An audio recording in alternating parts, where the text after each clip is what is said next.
What is up, guys? It's your boy Rick Kakis, and today we've got some brand spanking new Destiny 2 news, courtesy of the Bungie weekly update that just went live, revealing official information. And so, let's get started. And holy crap, this week's is a big one.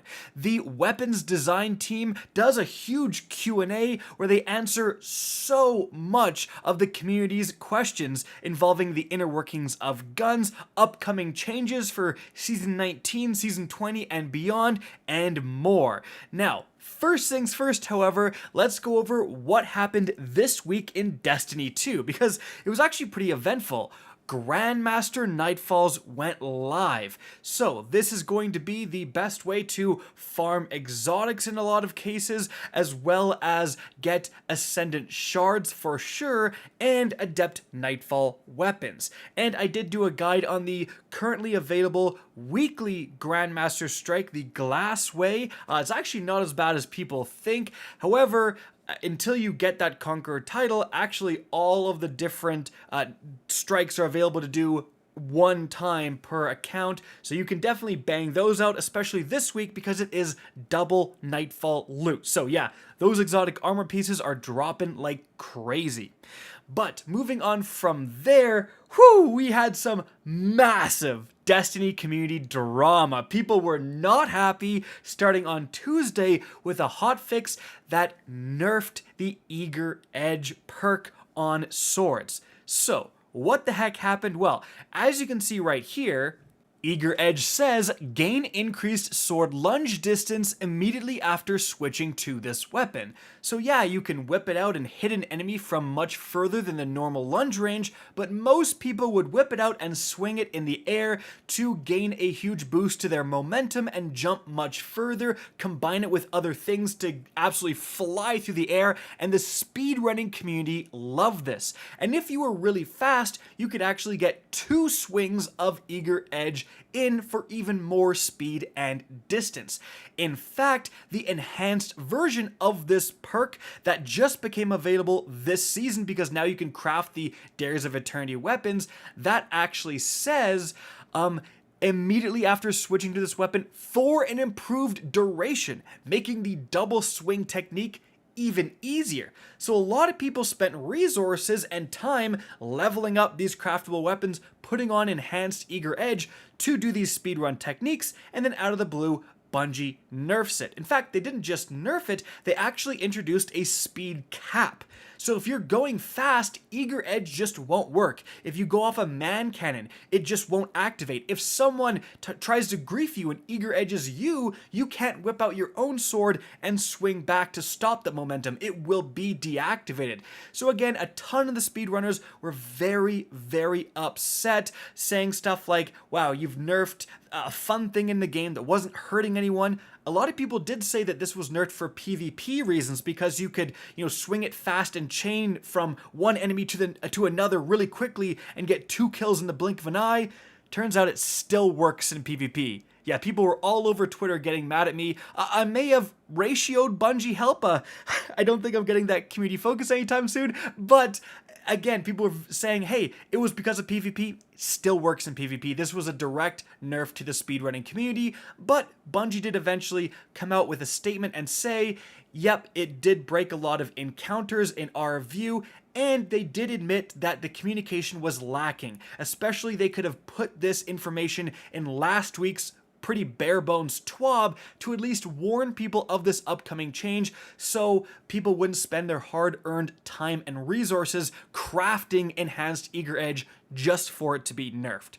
That's the drama. Let's move on from there to the brand new information within the TWAB, which starts out with even more drama. So basically what happened was a bunch of people got banned out of nowhere. People with thousands of hours of playtime. One guy I saw had 7,000 hours played and got banned. And all these people said, hey, I didn't do anything, right? Like, I was just banned out of the blue. They were trying to appeal these bans. A lot of people were dogpiling on them and saying, oh, you were probably net limiting or any number of other reasons why you were banned. Turns out Bungie came out and said, hey, this is actually a human error, and we've reversed these bans. But let's move on from there to the massive weapons design team Q&A. First question involves the full auto setting. That's right, it's going to be a toggleable option in the menu. Are you still going to keep full auto trigger system as a mod? So they say, yep, there are no plans to remove it. Full auto trigger system, the mod isn't going away. So what will replace full auto trigger system on exotics that have it as a perk with the new accessibility feature? So they say we don't want to inadvertently make these stronger in PvP, so the goal here was to replace full auto with something fun and thematic, more useful in PvE. So here are some examples. The Traveler's Chosen. So they've replaced full auto trigger system in the Catalyst with Surplus. For the Vigilance Wing, they've replaced the full auto trigger system in the Catalyst with Ensemble, and with the no time to explain, it automatically gets full auto. They've replaced it with Feeding Frenzy. Then, Divinity. Remember how there was a ton of community drama when Salt Greppo, one of the best players out there, suggested that they nerf Divinity because it trivializes endgame content? So many people were like, shut up, you toxic streamer, it's so difficult to get. You're basically paying for the expansion to get Divinity, and having it relevant isn't a problem. Well, Bungie says Divinity is incredibly dominant in endgame PvE because it trivializes aiming precision weapons and has an extremely high uptime for weaken. The most important issue is that Divinity granting 30% weaken sucks the air out of the room for all other weakened sources, such as Tether and Tractor Cannon, and we don't want to power creep past Divinity to make them interesting. So with this in mind, we've been looking at Divinity for a while now, so this probably didn't have anything to do with, well, what Salt Greppo said. We have been testing a variety of changes, and in Season 19, they're going to reduce Divinity's weaken from 30% to 15%. So, still doing 15% more damage, still getting 100% precision shots for shooting the bubbles, so still probably going to be relevant. However, you may now find people switching to Tether or, again, Tractor Cannon for that maximum damage. Just might be a little harder to pull off. Now, moving on from there, kinetic weapons in PvE. Bungie says we're looking at kinetic damage type as opposed to slot. Changes sometime post Lightfall to make this a more interesting aspect of how weapons feel. Because right now, especially with stuff like Font of Might, kinetic weapons just feel underpowered. Like, they can't deal with shields, you're boosting the damage all the time and making wells with your energy weapons. Kinetic weapons feel like they've been left behind. Moving on from there, they say, what about adept raid weapon viability? So Bungie themselves says, as it stands, crafted base raid weapons are flat out better than adept raid weapons. So, argument over. Alright, Bungie from their own mouth admits this. So they're talking about more changes that hopefully will be coming with the Lightfall Adept Raid weapons, giving them access to enhanced perks. They say, note that this is not going to be full freeform crafting. It's a little complex, so they're going to talk about more. But thank goodness. So actually, the master version of the Lightfall raid will be relevant, hopefully.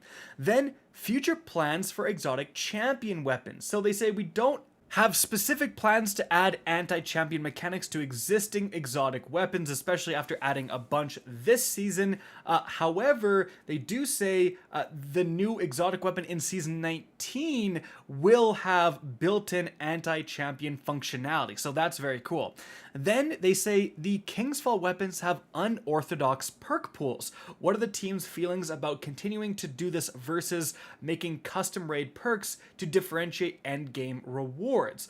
So they actually admit they have guidelines for how spicy perk pools can be depending on the difficulty of the weapon. And this has kind of been known for a while now. Dungeons, raids, trials, these activities drop weapons with extremely unique roles. I've gone off on how amazing explosive payload is, and the fact that on the new Kingsfall raid weapons, that can spawn in the left-hand column, which is super rare. Almost every other gun in the game, it only spawns in the right-hand column, and that means you can get explosive payload and combine it with a damage increasing perk like One for All, which is absolutely insane. So you're getting what most weapons either have to pick one or the other. You have the opportunity on these, harder difficulty weapons to get both at the same time. And they say they're going to continue to do this, and especially with the introduction of origin traits, like that's going to help differentiate raid weapons from normal weapons as well, because they have unique origin traits. Moving on from there, they say, does Outbreak Perfected truly have persistence, or is it simply its recoil setting like any weapon? They say Outbreak does not have persistence. It does have a 90 recoil direction, where similar weapons are in the 40-60 range. But more importantly, it recoils like an auto rifle, not a pulse rifle, which was a glitch in Destiny 1, but they actually kept in this game. Moving on from there, the cold denial that Xur sold with the accuracy masterwork, does that actually work? Well, they say masterworks provide additional weapon stats to a weapon stat already existing, so it's not going to benefit because, the cold denial doesn't have an accuracy stat per se. Which also kind of admits that Xur keeps selling these weapons with weird masterworks that we've never seen before. That's obviously a glitch. Can you guys fix that? Like, it's been around for a while now. Moving on from there, do stability perks such as Rapid Hit affect the perfect draw window on bows? They say yes, anything that affects the stability stat on a bow will affect the perfect draw window. Very interesting. Then, how was it for the weapons team to add subclass verbs like Headstone, Chill Clip, and Incandescent to weapons? Do you enjoy syncing the two more closely in gameplay and builds? They say subclass 3.0 verbs opened up a huge amount of design space for weapons. The perks we've already made are just the beginning. So very exciting to see. Hopefully more weapon perks that introduce that verbiage. Stuff like volatile rounds, scorch, jolt. Like, we have perks that do that so far, but again, love to see that expanded. Moving on from there, why do only a subset of exotic weapons tie into subclass 3.0? They say we're not planning to tie every exotic into subclass 3.0 verbs, but over time we'll add functionality to several of them, starting with those that are strongly themed around damage types. We are currently looking at seasons 20 and 21 for passes on this, but we don't have anything more on this particular topic on the time.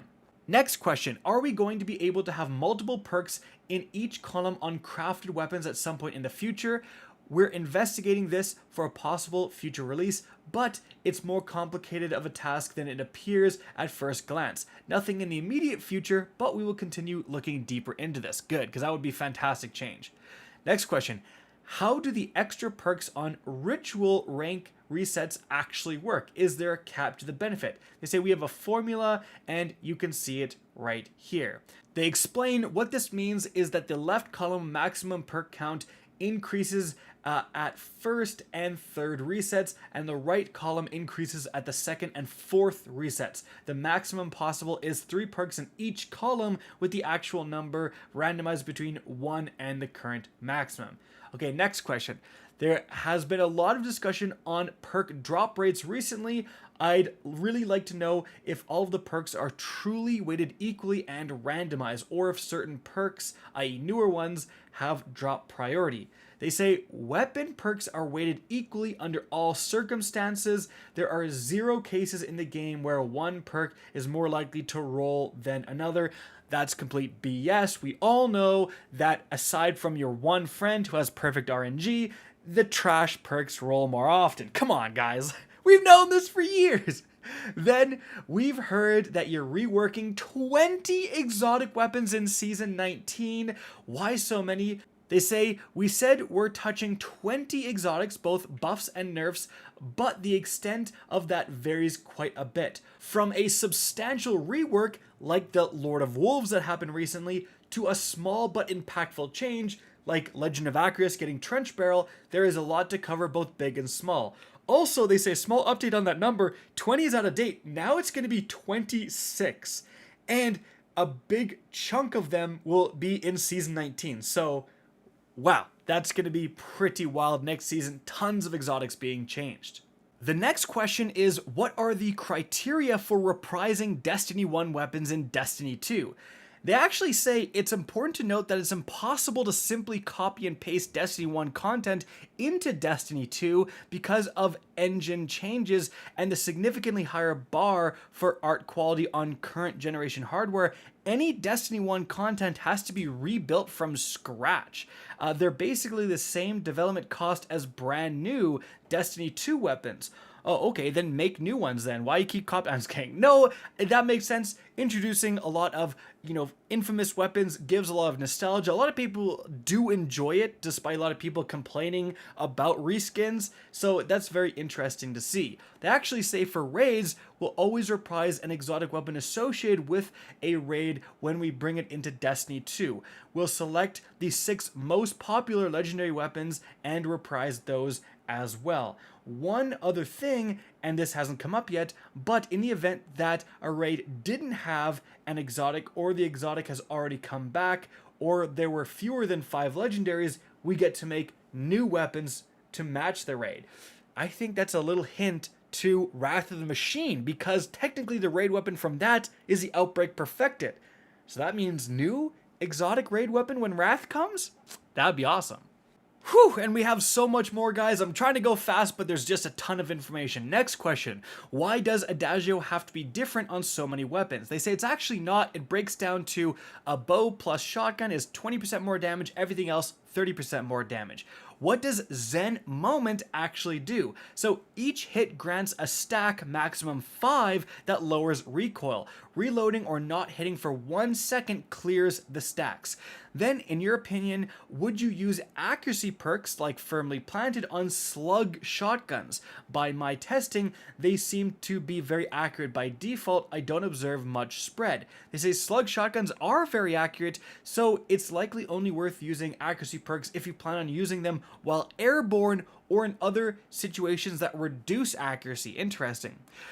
What are the numbers on enhanced perks? Are there any guidelines or rules of thumb at all? Specifically, how much do the enhanced versions of Firmly Planted and Opening Shot give us versus the base perks? They say the guideline is that enhanced perks should be 5 to 10% stronger than the base perk. So here's an example. Enhanced Firmly Planted grants an additional +5 stability and +5 handling. Opening Shot +5 range, +5 aim assist. They say, I am genuinely curious about why One Quiet Moment origin trait was created. What's the benefit of having an increased reload outside of combat? The intended loop is to pause after engagement to see whether you have another enemy to deal with before reloading your weapon, blah blah blah. It's going to be updated in Season 19. Okay, so what is the minimum draw time on bows after the recent changes? The minimum draw time is 500 milliseconds for lightweight frames, 540 for precision frames, and weapon perks can reduce this even further. Now, after that, we kind of devolve into silly questions I'm not going to go over here, but importantly, they do ask what makes a god roll on weapons, and seeing a weapons designer actually answer this is quite interesting. So they say, for PvE, regardless of role, generally perks that increase damage, increase magazine size, grant ammo, or improve reload speed are prioritized for ad clear, yellow bar / champ killer, and DPS weapons. For ad clearing, perks that trigger on final blows are great, like Rampage, Subsistence, Swashbuckler, and Feeding Frenzy.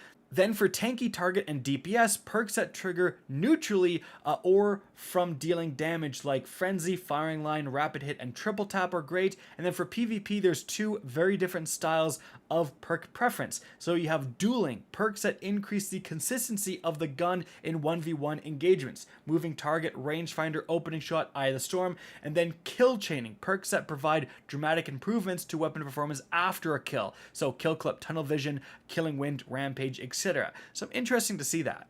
Next question, what's your opinion on rangefinder drastically changing the effective range distances on weapons? The zoom benefit already improves damage fall off and effective accuracy, but the aim assist fall off feels like a lot. So they say, we'll be removing the added aim assist fall off in the mid-season balance pass, which is likely coming on October 17th. The perk is ridiculously strong with just the zoom bonus. It doesn't need to be an increase to aim assist fall off in addition to that. Next question, is someone going to fix the Fate of All Fools perk on the Jade Rabbit? It's totally inconsistent and sometimes doesn't work at all. They say yes, the perk is having similar issues to what was going on with Cranial Spike on the Dead Man's Tail. The plan is to change it so that rapidly chaining precision hits, effectively the same trigger as triple tap, will make your next body shot deal the same damage as a crit, and you'll be able to store up to 3 increased damage body shots at a time. So if you hit 9 crits quickly, you could follow up and kill someone in PvP with 3 body shots. We'll see how that works out. Next question, how do you feel about the Season 17 and 18 balance changes now that they have been in the wild for a decent amount of time? They say, we think most of them landed pretty well. High impact 150 RPM scout rifles probably got over buffed by a small bit. Okay. Auto rifles probably didn't get buffed enough. We've seen both precision frame 180 RPM scout rifles and hand cannons come up in usage and effectiveness, which is great.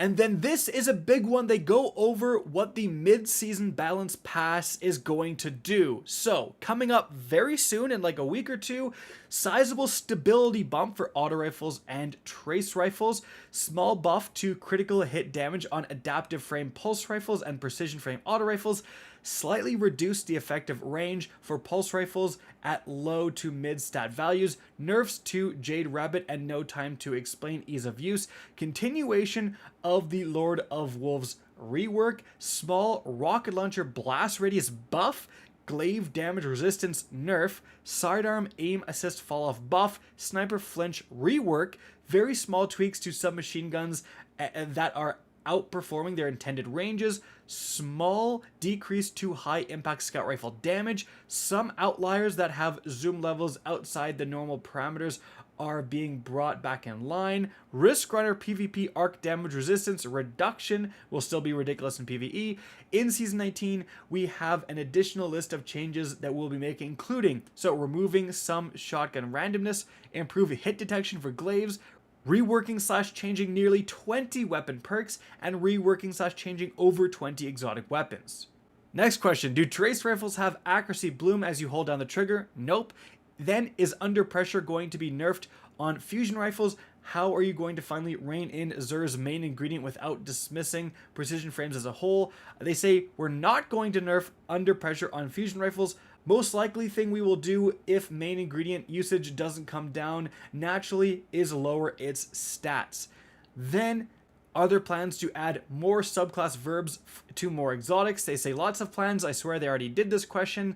Will skill-based matchmaking being present in Control have any effect on the way we handle weapon balancing? We've already used survival and trials as more indicative game modes for balance purposes.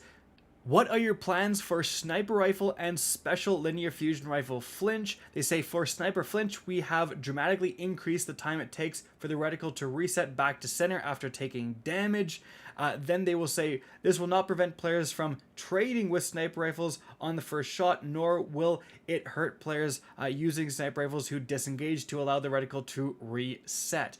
If this change plays out successfully, they will migrate it to special linear fusion rifles. They say any fusion rifle changes coming, like a rapid fire frame buff. We want to see how the shotgun changes land before we do that. What can be done to make Headseeker more interesting? They say the plan is to increase the duration the perk is active, have the perk reset on body shots when it is already active, and have it increase aim assistance by a very small amount. In playtests, it is very good, arguably one of the best neutral perks on pulse rifles. They say, do aggressive frame have high caliber rounds baked in? No. However, the flinch from a single shot is proportional to damage, so it kind of seems like that. Dynamic sway reduction seems like one of the most misunderstood perks in the game. Can you explain how it works?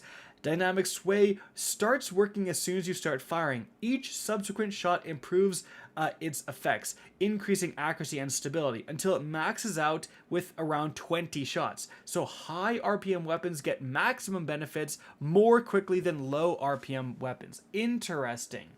Then, what exactly does box breathing do? After ADS for 1.5 seconds without firing, box breathing increases the precision damage multiplier of the weapon and increases the aim assistance fall off by 10%. It resets when you fire the weapon. Yeah, it's trash. Please buff it, Bungie.